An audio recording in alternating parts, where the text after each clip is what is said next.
Hello friends, in this video I am going to talk about one of the important act of Government of India, that is Government of India Act 1935. Now let us discuss this Government of India Act 1935 in detail. So I have already write 8 points so that if this question asked in a mains paper, so you can easily write. But before that, let me tell you the history why the Government of India Act 1935 came into the picture. So before that I have to go back. And if you remember, we have discussed one act, and that act is called by the name of Government of India Act 1919. In last video, we have discussed this. Now, along this act, the Britisher told after 10 years, if I add 10 years to this, so it will be 1929. So Britisher told after 10 years, we will bring one commission, and that commission is going to analyze what are the changes that occurs after coming of the Government of India Act 1919. So Britishers were very clever. 2 years before, they bring one commission called by the name of Simon Commission. Now, why this commission was called by the name of Simon Commission? Because the chairman was Sir John Simon. Now, everybody is opposing this Simon Commission, whether it is Muslim League, whether it is Indian National Congress, everybody is opposing this. Why? Because it consists of 7 members, and all these 7 members was Britishers, and this commission was opposed. Now, British government asked the Indian, okay, you do one thing, you can prepare your own report. So what happens? One report is prepared by the Simon Commission, and the another report is prepared by the Motilal Nehru, and commonly called by the name of Nehru report.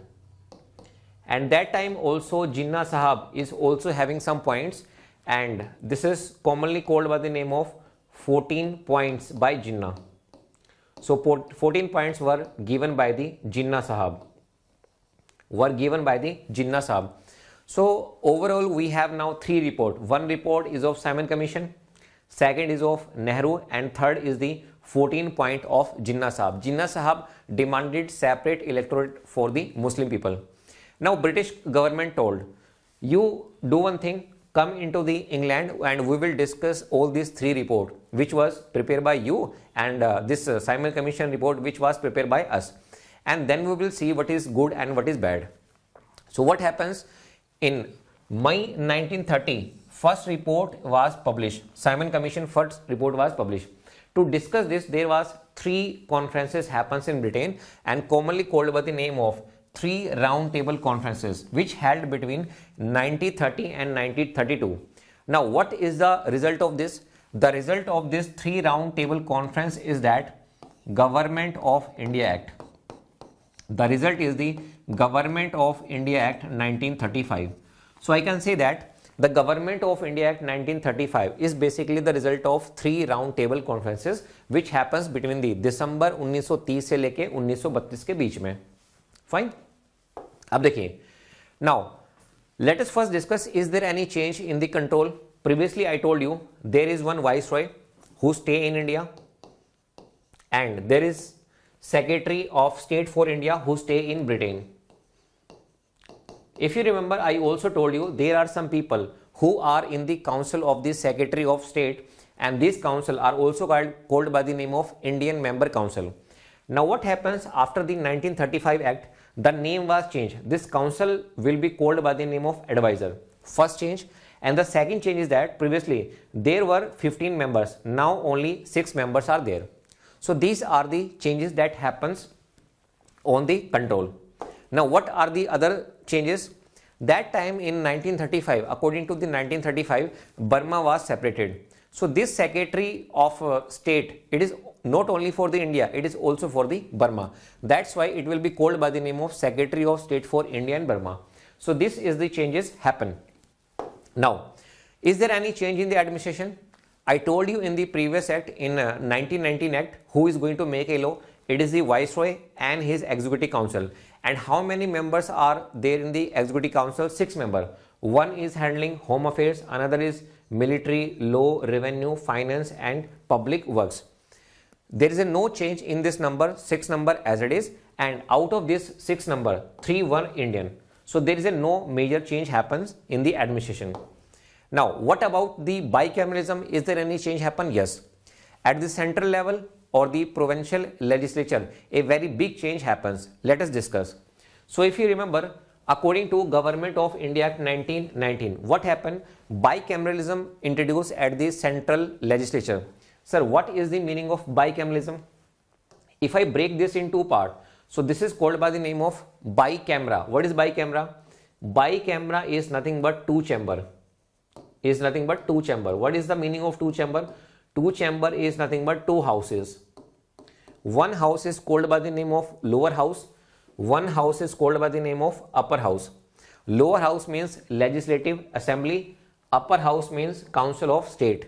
145 members are coming from the lower house and 60 members are coming from the upper house. Now let us see what are the changes according to 1935 Act.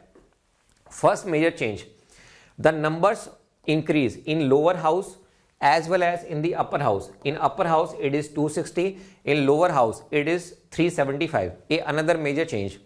And now this 375 members of lower house, they are coming from the princely state as well as the British India. Previously they are coming only from the British India. What happens here? Here also same, some members will become from the princely state and some member will come from the British India. So this is the another major change. And the name of legislative assembly is changed. So it will be called by the name of Federal Assembly. What is the meaning of federal? Do not worry, we will discuss in detail. So these are the major changes that happen. Now what about these subjects? If you remember, I told you according to Government of India Act 1919, we are having two subjects. One is the central subject, second is the provincial subjects. On central subjects, who is going to make a law? It is the Viceroy and his Executive Council. And in these provincial subjects, there are two type of subject. One is called by the name of reserved subject and second is called by the name of transferred subject. Now, in reserved subject, who is going to make a law? It is the governor and the council. And in transferred, who is going to make a law? It is the governor plus Indian minister. Governor plus Indian minister. Here, governor and the executive council. So this we have discussed in the previous 1919 Act. Now let us see what happens according to 1935 Act. Another list has been added here. Concurrent list. Sir, what is the meaning of concurrent list? You know, on central list, who can make a law? It is the Viceroy and his Executive Council. On provincial, who can make a law? Governor. For the time being, just remember governor and the Indian minister. According to 35 Act, we will discuss. Now in this both, the Viceroy and the governor can make a law. So this is the meaning of concurrent list. You are having one doubt, sir, there are some subjects, there are some matters which are neither in central, neither in concurrent, nor in the provincial. Those matters called by the name of residual matters or residual subjects. Sir, who is going to make a law? It is the Viceroy. It is the Viceroy who has the authority to make a law on that matter which is neither included in central nor in concurrent and nor in the provincial. Fine. Now another major change is that the name of central subject was changed to the federal subjects. Name is changed. Okay. Now what about the federal subject? Now federal subjects are further divided into category. One is the reserved and second is transferred. Now who is going to make a law? It is the Viceroy here. It is the Viceroy. And here also Viceroy. Viceroy. Now reserved means Viceroy and his Executive Council. Viceroy and his Executive Council is going to make a law. Sir, what about the transfer subject? In transfer subject, Viceroy plus Indian ministers. Plus Indian ministers. They are going to make a law. So this is the change that happens. Okay. Now let us talk about the provincial legislature. If you remember, according to Government of India Act 1919, Diarchy was introduced at the provincial legislature. Now according to 1935, this was removed. So who can make a law? It is the governor. It is the governor plus Indian ministers. Governor and Indian minister, they are going to make a law.